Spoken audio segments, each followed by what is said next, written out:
तो दोस्तों आज हम राजस्थान जीके के 60 इम्पोर्टेंट प्रश्नों के बारे में बात करेंगे और ये सभी प्रश्न राजस्थान सीईटी 12th लेवल एवं ग्रेजुएशन लेवल दोनों के लिए बहुत ही ज़्यादा हेल्पफुल प्रश्न हैं और ये सभी प्रश्न बहुत बार रिपीट भी हो चुके हैं, इसलिए वीडियो में आप अंत तक ज़रूर बने रहे। तो चलो वीडियो को शुरू करते हैं। तो आपका पहला सवाल है कि कांठल की गंगा और कामधेनु के नाम से प्रसिद्ध नदियों के लिए सही सुमेलित युग्म कौन सा है। तो आपको याद रखना है सही सुमेलित युग्म है माही और चंबल नदी। ठीक है, माही और चंबल नदी हैं। जो माही नदी को कांठल की गंगा और चंबल नदी को कामधेनु कहा जाता है। तो इसमें 2 प्रश्न बन गए हैं। ठीक है, और यह प्रश्न राजस्थान पुलिस कांस्टेबल परीक्षा 2013 में आया हुआ है। तो आपको याद रखना है कि कांठल की गंगा माही नदी को कहते हैं और कामधेनु है जो चंबल नदी को कहते हैं। अगला सवाल है कि निम्नलिखित को सुमेलित कीजिए। तो सुमेलित करना है तो उसमें लूणी नदी है जिसकी सहायक नदी है जवाई। ठीक है, लूणी नदी की सहायक नदी कौन सी है तो जवाई है। और माही नदी की है सोम। ठीक है, माही नदी की सहायक नदी कौन सी है सोम नदी है जो माही नदी की सहायक है। और साबरमती की बात करें तो साबरमती नदी की सहायक नदी है वाकल। ठीक है, और लास्ट नदी है काली सिंध और इसकी सहायक नदी है परवन। ठीक है, तो आपका उत्तर हो जाएगा ऑप्शन नंबर 2। ठीक है,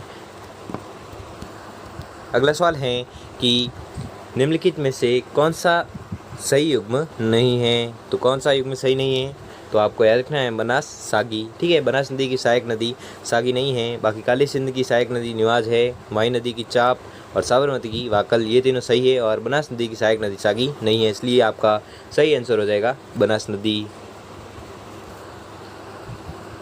सागी नदी है जो लूणी नदी की सहायक है। ठीक है, ये भी आपको याद रखना है कि सागी नदी है किसकी सहायक है तो लूणी नदी की है।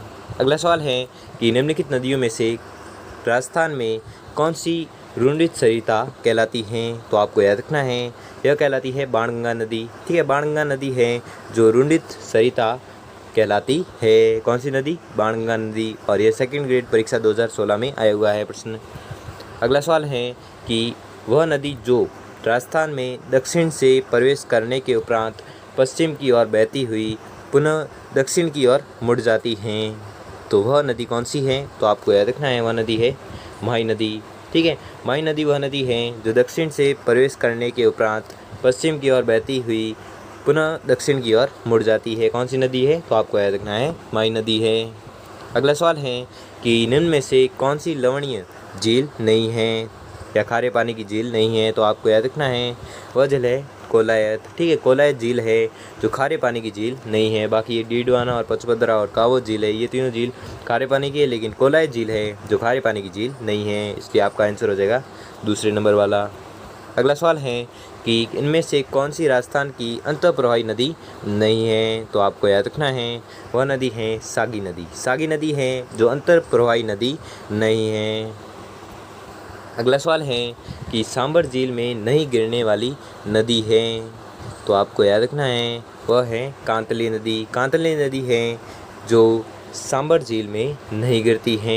ठीक है, सांबर झील में कौन सी नदी नहीं गिरती है तो कांतली नदी। बाकी मेढा, खंडेल और रूपनगढ़ ये तीनों नदियां हैं जो सांबर झील में गिरती है, लेकिन कांतली नदी है जो सांबर झील में नहीं गिरती है, जिसलिए आपका उत्तर हो जाएगा दूसरे वाला।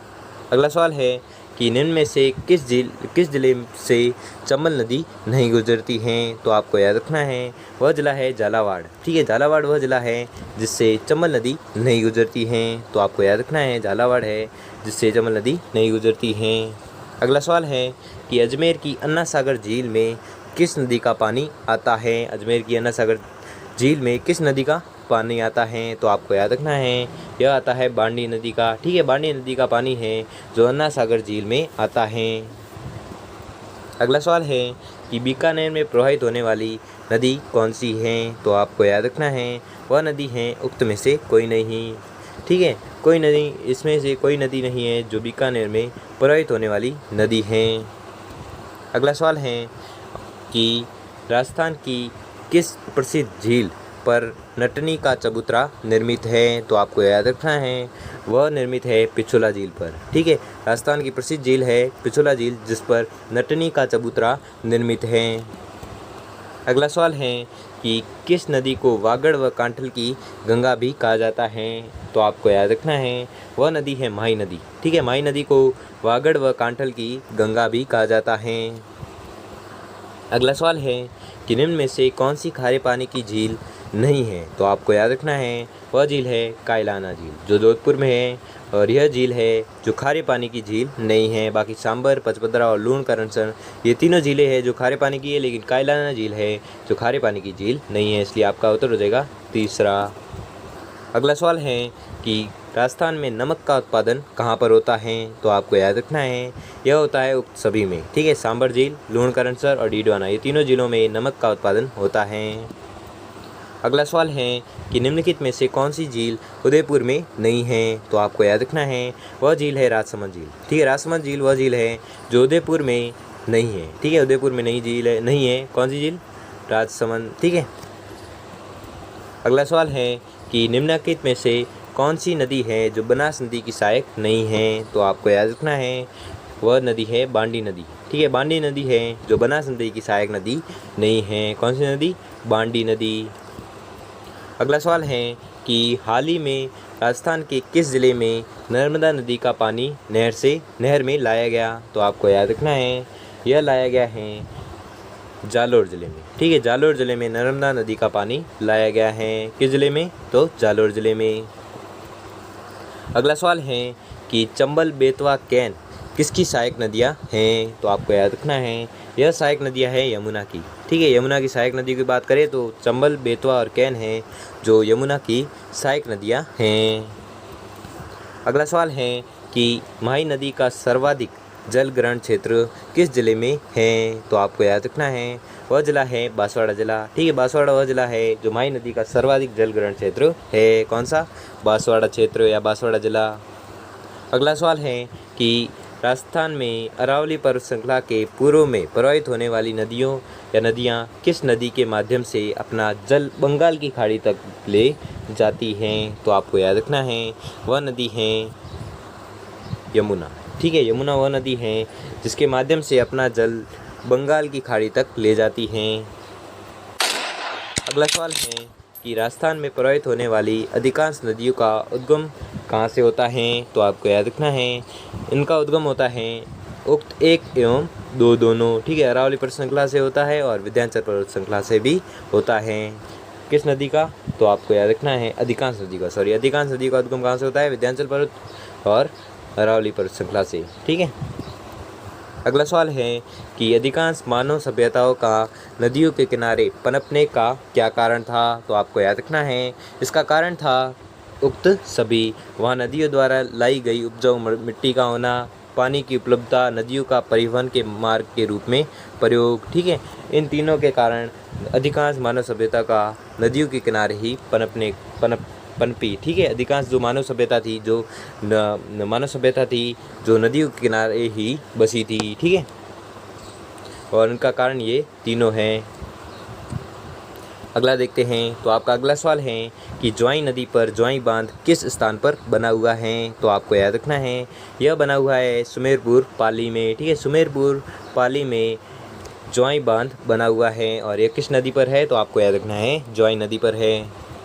अगला सवाल है कि राज्य में मिट्टी का अवनालिका अपर्दन किस नदी से सर्वाधिक होता है? तो आपको याद रखना है यह सर्वाधिक अपर्दन होता है चंबल नदी से, ठीक है।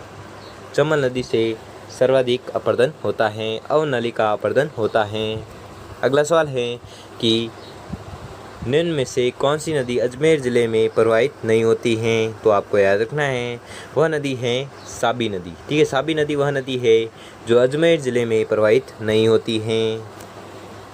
अगला सवाल है कि चूलिया जल प्रपात किस नदी पर एवं किस ज़िले में है? तो आपको याद रखना है चूलिया जल प्रपात है चंबल नदी पर और यह है चित्तौड़गढ़ में, ठीक है। चंबल नदी पर स्थित चित्तौड़गढ़ में है कौन सा जलप्रपात? तो आपको याद रखना है चूलिया जलप्रपात स्थित है कहाँ पर? चंबल नदी पर और चित्तौड़गढ़ में स्थित है।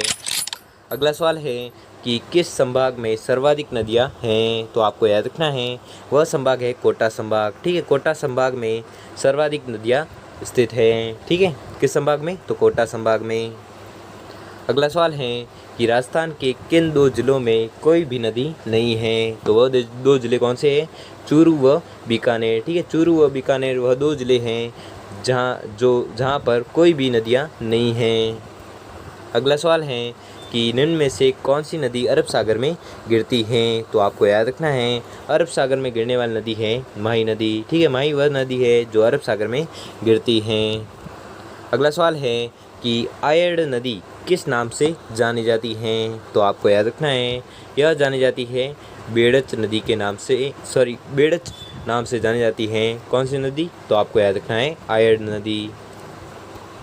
अगला सवाल है कि खंबात की खाड़ी में जल ले जाने वाली नदी कौन सी है। तो आपको याद रखना है वह नदी है माही नदी। ठीक है, माही नदी वह नदी है जो खंबात की खाड़ी में जल ले जाने वाली नदी है। कौन सी? माही नदी। अगला सवाल है कि किसका संबंध सवाई माधोपुर से नहीं है। तो आपको याद रखना है गंभीरी नदी है जिसका संबंध सवाई माधोपुर से नहीं है। ठीक है, किसका संबंध? तो गंभीरी नदी का। अगला सवाल है निम्नलिखित में से कौन सी नदी राजस्थान को सर्वाधिक जल की आपूर्ति करती है। तो आपको याद रखना है वह नदी है चंबल नदी। ठीक है, चंबल नदी वह नदी है जो जल की आपूर्ति सर्वाधिक करती है। अगला सवाल है कि कौन सी नदी का जल अरब सागर में नहीं गिरता है। तो आपको याद रखना है वह नदी है मासी नदी।